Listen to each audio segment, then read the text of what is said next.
فلا مضل له ومن يضلله فلا هادي له ونشهد أن لا إله إلا الله وحده لا شريك له ونشهد أن سيدنا وسندنا ومولانا محمدا عبده ورسوله أما بعد فأعوذ بالله من الشيطان الرجيم بسم الله الرحمن الرحيم وما آتاكم الرسول فخذوه وما نهاكم عنه فانتهوا صدق الله العظيم وصدق رسوله النبي الكريم الأمين الصلاة والسلام عليك يا سيدي يا رسول الله وعلى آلك وأصحابك يا سيدي يا حبيب الله الصلاة والسلام عليك يا سيد المرسلين وعلى آلك وأصحابك يا خاتم النبيين۔ حمد و صلات کے بعد معزز و محترم سامعین کرام، آج کی ہماری گفتگو کا عنوان ہوگا سیرت النبی صلی اللہ تعالی علیہ وسلم اور ہماری ذمہ داریاں۔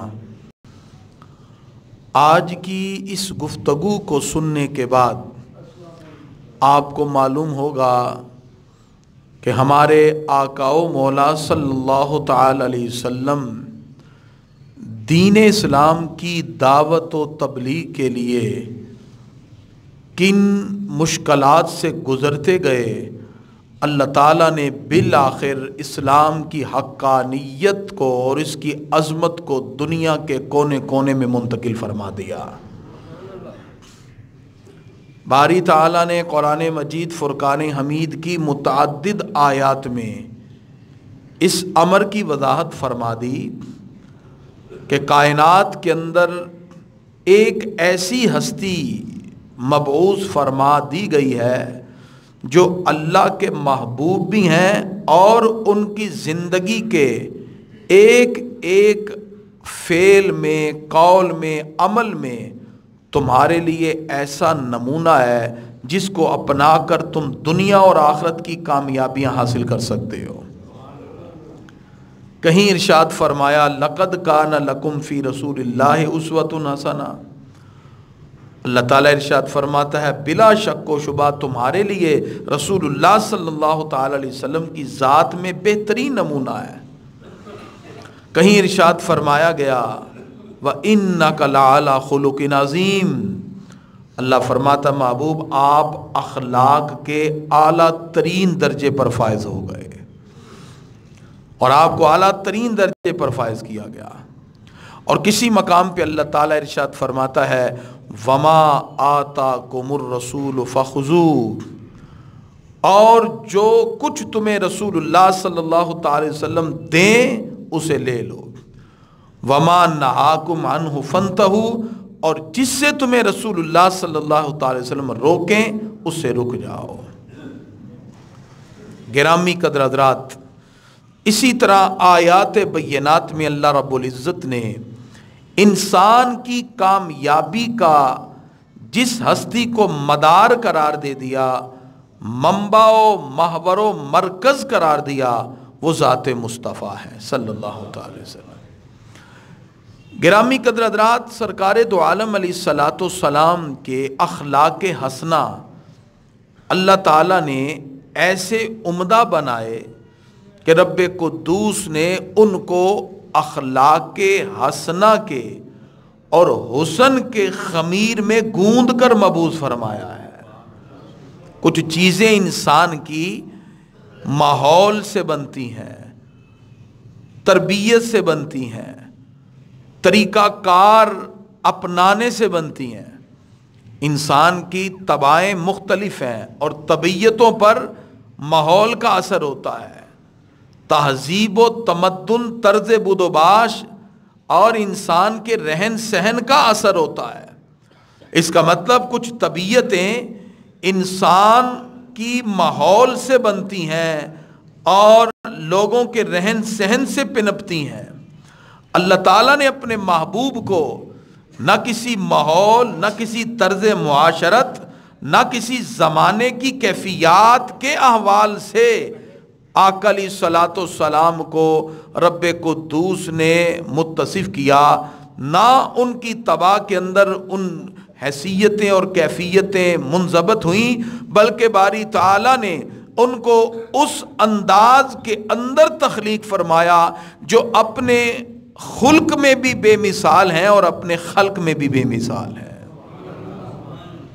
تیرے خلق کو حق نے عظیم کہا، تیری خلق کو رب نے جمیل کیا، کوئی تجھ سا ہوا ہے نہ ہوگا شہا، مجھے تیرے ہی عز و علا کی قسم۔ اللہ تعالیٰ نے اپنے محبوب کو خلق میں، کریشن میں، تخلیق میں، خلق میں، موریلٹی میں، مورل ویلیوز اور اخلاقی قدروں میں سارے زمانے سے ممتاز اور جدا حیثیت کے ساتھ مبعوث فرمایا۔ اسی لیے گرامی قدر حضرات، سرکار دو عالم علیہ الصلوۃ والسلام کا بچپن، آپ کا لڑکپن، آپ کی جوانی، آپ کی زندگی کا ایک ایک گوشہ پوری دنیا کے سامنے کھلی ہوئی کتاب کی طرح تھا۔ نبی کریم صلی اللہ تعالی علیہ وسلم نے جس معاشرے میں آنکھ کھولی وہ معاشرہ برائی کی اماجگاہ تھا۔ گناہوں کو کرنے کے بعد فخر سے بیت اللہ کی دیواروں پر لکھ دیا جاتا اور اپنے ہاتھوں سے اپنے برائی کے قصے بنا کر اشعار کی صورت میں لوگوں کو سنائے جاتے۔ ایسے معاشرے کے اندر ہمارے آقا و مولا صلی اللہ تعالی علیہ وسلم نے جس انداز میں اسلام کی تبلیغ و اشاعت اور رشد و ہدایت کی باتیں لوگوں تک منتقل کی، وہ اپنی مثال آپ ہیں۔ اس لیے گرامی قدرات، نبی کریم صلی اللہ تعالی علیہ وسلم کی ولادت باسعادت ہوئی، 6 ماہ پہلے آپ کے والد کا وصال ہو چکا ہے، حضرت عبداللہ رضی اللہ تعالیٰ عنہ۔ آپ کے دادا آپ کی کفالت فرماتے حضرت عبد المطلب، اور عرب کے دستور کے مطابق حضرت حلیمہ سعدیہ آپ کو لے جاتی ہیں، اور وہاں گاؤں کے ماحول میں نبی کریم صلی اللہ تعالی علیہ وسلم کی تربیت ہوئی، اور اسی ماحول کے اندر آپ کی عمر 4 سے 5 سال کے درمیان ہے۔ آقا علیہ الصلوۃ والسلام بچوں کے ساتھ کھیل رہے تھے، جبریل امین علیہ السلام آئے اور آپ کے سینے کو چاک کیا، آپ کے قلب اطہر کو باہر نکالا، اور آپ کے قلب اطہر کو اللہ رب العزت کی نورانیت سے معطر کیا، زمزم سے دھوتے ہوئے پھر دوبارہ اسی مقام پہ رکھ دیا جاتا ہے۔ بچے جو آپ کے ساتھ کھیل رہے تھے وہ ڈر کے بھاگ گئے، حضرت حلیمہ سعدیہ رضی اللہ تعالیٰ عنہ آئیں تو آقا علیہ الصلوۃ والسلام کھڑے ہو کر اپنے کپڑے جھاڑ رہے تھے۔ شک کے صدر کا واقعہ ہوا، پھر آپ کو آپ کی والدہ کی طرف منتقل کر دیا گیا۔ 6 سال کی عمر میں آپ اپنی والدہ کے ساتھ مکہ سے چلے اور مدینہ منورہ اپنے ننیال کو دیکھنے آئے۔ یہاں سے واپس جاتے ہوئے مقام ابوا پر حضرت ام ایمن آپ صلی اللہ علیہ وسلم کی والدہ اس مقام پر رک جاتی ہیں، تو حضرت آمنہ رضی اللہ تعالی عنہا کا اس مقام پر وصال ہو جاتا ہے۔ 6 سال کی عمر میں آقا علیہ الصلوۃ والسلام کی گود میں اپنی ماں کا سر ہے، اور ان کی والدہ زندگی کی آخری ہچکیاں لیتے ہوئے اس دنیا سے رخصت ہو جاتی ہیں 6 سال کی عمر میں۔ نبی کریم صلی اللہ علیہ وسلم کی کفالت کا سلسلہ ان کے دادا عبد المطلب، اور پھر گرامی قدرات ان کے وصال کے بعد ان کے چچا حضرت ابو طالب نے آقا دو جہاں صلی اللہ تعالی علیہ وسلم کی کفالت کا بیڑا اٹھایا۔ نبی کریم صلی اللہ تعالی علیہ وسلم آپ نے جس وقت پریکٹیکل لائف میں قدم رکھا، تجارت کو سب سے پہلے اپنا پیشہ اپنایا۔ نبی کریم صلی اللہ علیہ وسلم آپ کے چچا ابو طالب جب آپ کو شام کے سفر کی طرف لے جاتے ہیں، 12 سال کی عمر ہے، آپ کی چمکتی پیشانی کو دیکھ کر بحیرہ راہب نے کہا ان کو واپس لے جائیے، یہی اللہ کے آخری نبی ہیں اور کوئی یہودی ان کو نقصان نہ پہنچا دے۔ اللہ تعالیٰ نے آثار نبوت اپنے محبوب کی چمکتی پیشانی میں اس وقت سے رکھ دیے تھے۔ نبی کریم صلی اللہ تعالی علیہ وسلم تجارت کے ساتھ متصف ہوئے اور آپ نے شام کی طرف تجارت فرمائی اور آپ نے عملی زندگی میں یوں حصہ لیا۔ گرامی قدرات، نبی کریم صلی اللہ تعالی علیہ وسلم ابھی آپ لڑکپن کی عمر میں تھے تو عرب کے مختلف قبائل کے اندر لڑائیاں شروع ہوئی جس کو حرب فجار کہتے ہیں۔ آقا علیہ الصلوۃ والسلام نے اس میں حصہ لیا۔ نبی کریم صلی اللہ تعالی علیہ وسلم کی حکمت عملی یہ تھی، پھر آپ نے تمام قبائل کو حلف الفضول کے ذریعے ایک پلیٹ فارم پر متفق اور متحد کر دیا۔ چونکہ حرب فجار اس لیے اسے کہا جاتا ہے کہ وہ حرمت والے مہینوں میں لڑی گئی۔ حرمت والے مہینے ذی القعدہ، ذی الحج، محرم اور ایک مہینہ رجب، یہ 4 مہینے حرمت کے ہیں۔ گرامی قدرات، نبی کریم صلی اللہ تعالی علیہ وسلم کی دانش مندی دیکھیے۔ جس وقت بیت اللہ شریف کی تعمیر ہوئی تو ہر قبیلے کے سردار نے کہا کہ میں حجر اسود نصب کروں گا۔ جس وقت یہ سلسلہ شروع ہوا، تنصیب حجر اسود میں اختلاف پیدا ہوا تو فیصلہ یہ ہوا کہ جو صبح حرم میں داخل ہوگا وہی لگائے گا۔ صبح آقا علیہ الصلوۃ والسلام سب سے پہلے حرم میں داخل ہوئے تو سارے پکار اٹھے، صادق و امین آ گئے۔ وہ ہمارے آقا کی امانت داری اور صداقت کا یقین رکھتے تھے۔ نبی کریم صلی اللہ تعالی علیہ وسلم نے کمال حسن خوبی کے ساتھ ان تمام تلواروں کو نیاموں میں ڈال دیا۔ جس وقت تمام سردار اس خواہش میں تھے کہ ہم نے حجر اسود لگانا ہے، سرکار نے ایک چادر رکھی، حجر اسود اس میں رکھا اور ہر سردار کو کہا اس کا پلو پکڑ لیا جائے۔ سارے سردار لے کر اس کو چلے۔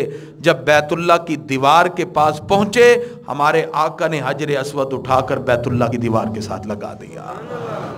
یہ حکمت عملی تھی نبی کریم صلی اللہ تعالی علیہ وسلم کی۔ پھر وہی لوگ جو آپ کی زندگی دیکھتے رہے، ایک ایک دن سے واقف تھے۔ 25 سال کی عمر میں پہنچے تو آقا علیہ الصلوۃ والسلام کا نکاح ہوا۔ سرکار دو عالم علیہ الصلوۃ والسلام کی جتنی اولاد ہے سوائے حضرت ابراہیم کے، حضرت خدیجۃ الکبریٰ رضی اللہ تعالیٰ عنہ کے بطن اطہر سے ہیں۔ گرامی قدرات، نبی کریم صلی اللہ تعالی علیہ وسلم اب گوشہ نشینی کی طرف گئے۔ آپ غار حرا کی بلندیوں پہ آپ پہنچ جاتے اور اللہ رب العزت کی بنائی ہوئی تخلیقات پہ غور کرتے، اور اس کو آج مراقبہ کی کیفیت سے متصف کیا جاتا ہے۔ نبی کریم صلی اللہ تعالی علیہ وسلم آپ ایک دن اللہ کی عبادت میں مشغول تھے، اللہ رب العزت کی یاد میں ڈوبے ہوئے تھے کہ فرشتے نے آ کے کہا اقرا، پڑھیے۔ آپ فرماتے ہیں ما انا بقارئ، میں نہیں پڑھتا۔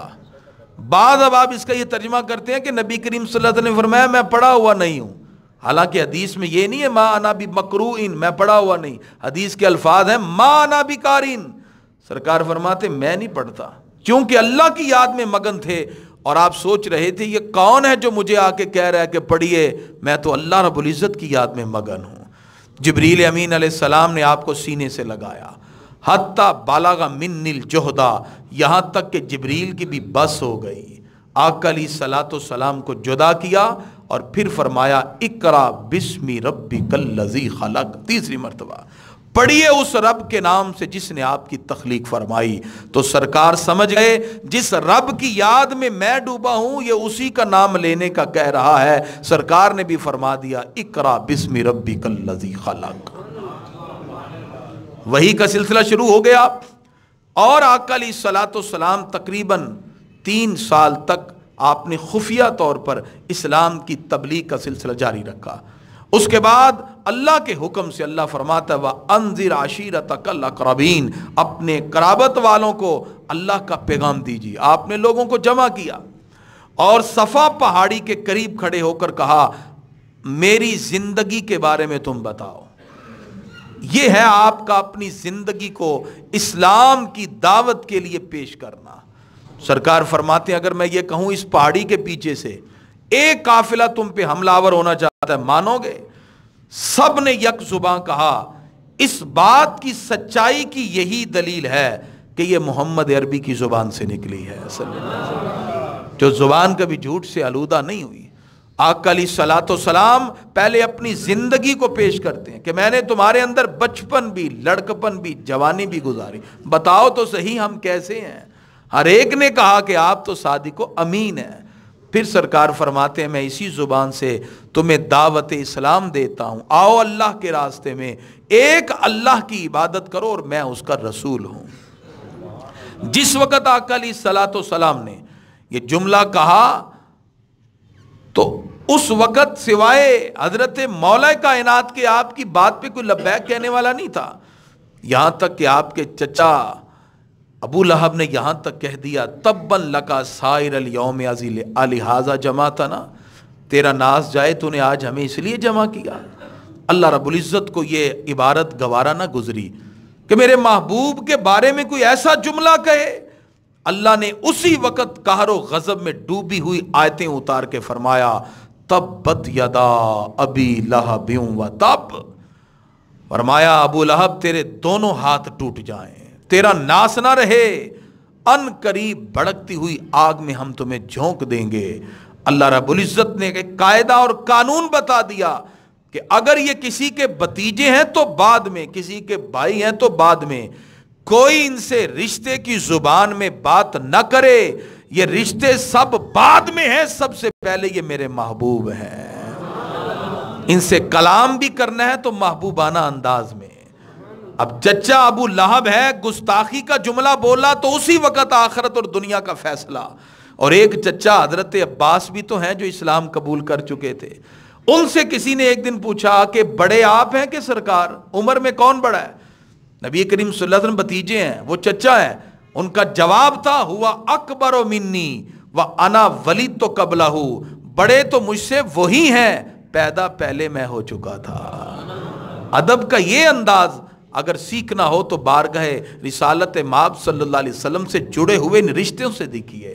نبی کریم صلی اللہ علیہ وسلم نے دعوت و تبلیغ کا جب آغاز کیا پریشانیاں شروع ہو گئی، ادھر سے تکلیف، ادھر سے طرح طرح کے مصائب، نبی کریم صلی اللہ تعالی وسلم اپنی بات پہ ڈٹے رہے، یہاں تک کہ گرامی حضرات نبوت کے پہلے، دوسرے، تیسرے، چوتھے سال یہ سلسلہ اسی طرح جاری رہا۔ آقا دو جہاں صلی اللہ تعالی علیہ وسلم کو شاب ابی طالب میں معذور کر دیا جاتا ہے، 3 سال تک سرکار قید میں رہے، لیکن دعوت سے پیچھے نہیں ہٹے، اپنی بات جو حق کی ہے وہ سرکار کہتے رہے۔ کتنے سال سرکار قید میں رہے جی؟ 3 سال۔ سوشل بائیکاٹ کر دیا تمام نے۔ سرکار فرماتے ہیں ایسا وقت بھی تھا 40 دن میرے اور بلال کے پاس انسان کے کھانے کی کوئی چیز نہ تھی، سوکھے پتے کھا کے بھی سرکار نے گزارا کیا، لیکن اسلام کی دعوت و تبلیغ سے سرکار پیچھے نہیں ہٹے۔ 3 سال کا وقت گزرا، یعنی 7 نبوی سے لے کے 10 نبوی تک آقا علیہ الصلوۃ والسلام قید و بند کی صحبتیں برداشت کرتے رہے۔ 10 نبوی میں جا کر آقا علیہ الصلوۃ والسلام کو رہا کیا جاتا ہے، اور اسی سال آقا علیہ الصلوۃ والسلام کو 2 صدموں سے دوچار ہونا پڑا۔ ایک نبی کریم صلی اللہ علیہ وسلم کی زوجہ حضرت خدیجہ کا وصال ہو جاتا ہے، دوسرے سرکار کے چچا جو آپ کا حوصلہ بڑھانے والے تھے حضرت ابو طالب کا بھی وصال ہو جاتا ہے۔ نبی کریم صلی اللہ علیہ وسلم کو رب قدوس نے اس غم کی کیفیت سے دوچار کیفیت کو دور کرنے کے لیے معراج کا سفر عطا کیا، اور سرکار دو عالم علیہ الصلوۃ والسلام معراج پر جاتے ہیں، اللہ تعالیٰ نے نماز کو فرض کیا۔ گرامی حضرات یاد رکھیے، اطاعت کے اندر جہاں ہم نماز، روزہ، زکوٰۃ، حج، ان تمام چیزوں کو اپناتے ہیں، ان سب چیزوں کا حکم مدنی زندگی میں آیا تھا، مکی زندگی میں نہیں آیا تھا۔ مکی زندگی میں 10 سال تک نہ نماز ہے، نہ روزہ ہے، نہ زکوٰۃ ہے، نہ حج ہے۔ آپ سے میں ایک سوال کرتا ہوں، ابو بکر صدیق اکبر کیوں بنے؟ کیا ان کی نمازیں زیادہ تھیں؟ عمر فاروق اعظم کیوں بنے؟ نمازیں زیادہ تھیں۔ مکی زندگی میں نہ نماز ہے، نہ روزہ ہے، نہ حج ہے، نہ زکوٰۃ ہے، ان کو یہ مرتبہ اور مقام کیوں ملا؟ آپ کیا جواب دیں گے؟ گرامی حضرات، مکی زندگی میں بس ایک ہی بات تھی، ذات مصطفیٰ ہے اور صحابہ کرام کی سرکار سے عقیدتیں اور محبتیں ہیں، بس۔ صحابہ کرام کو اگر یہ مرتبہ ملا ہے تو صرف ذات مصطفیٰ سے محبت کی وجہ سے ملا ہے۔ مکی زندگی میں نظریں صحابہ کی تھیں، چہرہ مصطفیٰ کا تھا۔ اللہ نے یہ مرتبہ عطا فرما دیا کہ ابو بکر صدیق بن گئے اور عمر فاروق اعظم بن گئے۔ اس کا مطلب اقبال نے جو کہا شوق تیرا اگر نہ ہو میری نماز کا امام، میرا قیام بھی حجاب، میرا سجود بھی حجاب، فرمایا یہ ساری اطاعتیں بعد میں ہیں، سارے ایمان کا ماور و مرکز مکین گنبد خضرا ہے۔ آقا علیہ الصلوۃ والسلام ہیں، صحابہ کی صبح اور شامیں صرف اسی بات پہ گزرتی تھیں، محبوب کا اشارہ ہو تو جانے دینے کے لیے بھی تیار ہیں۔ نعرہ تکبیر، نعرہ رسالت، نعرہ تحقیق۔ حضرت ابوبکر صدیق رضی اللہ عنہ دیکھا ایک بار کافروں کے جتھے نے سرکار پہ حملہ کر دیا، جب حملہ ہوا ابوبکر صدیق آگے بڑھے اور کافروں کو دھکے دیتے ہیں، کہا ظالموں تم کس کو مار رہے ہو؟ جانتے نہیں یہ تو وہ ہیں جنہوں نے ہمیں اللہ کی بارگاہ تک پہنچنے کا راستہ بتایا ہے، جنہوں نے حقانیت کی باتیں بتائی۔ لوگ کہنے لگے یہ کون ہے؟ ابوبکر صدیق کہتے مجھے مارو۔ کافروں نے سرکار کو چھوڑ کے ابوبکر صدیق کو اتنا مارا ان کا ناک تک نہیں رہنے دیا، مار مار کے بے ہوش ہو کے گر گئے، زخمی چہرہ، جسم سارا زخموں سے چور ہے۔ لوگ انہیں اٹھایا، مشکل سے گھر تک ہی پہنچایا، ان کی والدہ سرانے بیٹھی ہیں۔ اسی حالت اور کیفیت میں جب بار بار خون صاف کرنے کے بعد ان کی پٹیاں کی گئیں، اس زخموں سے چور ہو کر جب ان کو ہوش آتا ہے تو پہلا سوال ہوتا ہے میرے آقا کا کیا حال ہے؟ ان کی والدہ نے کہا جس کی وجہ سے آج اس حالت میں پہنچے اسی کا نام لیتے ہو؟ کہا ابوبکر پانی کا قطرہ بھی منہ میں نہیں ڈالے گا جب تک میں اپنے محبوب آقا کو دیکھ نہ لوں۔ اسی حالت میں سہارے سے محبوب خدا تک لے جایا جاتا ہے۔ نبی کریم صلی اللہ علیہ وسلم کو دیکھ کے پکار اٹھے پیارے آقا آپ کو اس حالت میں دیکھ کے ابوبکر اپنی ساری تکلیفیں بھول چکا ہے۔ یہ کیفیت تھی۔ اور مکی زندگی میں پھر کفار نے کوشش کی کہ ان کو روکنے کے لیے، اب یہ معاملات سارے ختم ہو گئے، قید بھی ہو گئی، سب کچھ ہو گیا، انہوں نے کہا سارے مل کر نعوذ باللہ محمد کو شہید کر دو۔ 100 قبیلے ملے، ایک ایک بندہ تیار ہوا، 100 بندے تلواریں لے کے آگے کہ ان کو شہید کر دو۔ سرکار کے گھر کے باہر آ کے سارے کھڑے ہو گئے، ہمارے آقا علیہ السلام گھر میں ہے، اللہ نے حکم دیا پیارے محبوب یہاں سے کوچ کر جائیے، اب یہاں آپ کا رہنا نہیں بنتا۔ نبی کریم صلی اللہ علیہ وسلم نے سورہ یاسین کی آیتیں پڑھی اور خاک اٹھا کر کافروں پہ ڈالی، اور سرکار تلواروں سے نیچے گزر کے چلے گئے، کسی کو نظر بھی نہیں آئے۔ اور جانے سے پہلے مولا علی سے کہا یہ میرے جان کے دشمن کھڑے ہیں، ان کے اتنے پیسے بطور امانت میرے پاس ہیں، یہ سارے پیسے ان کو دے کر تم بھی مدینہ منورہ میں آ جانا۔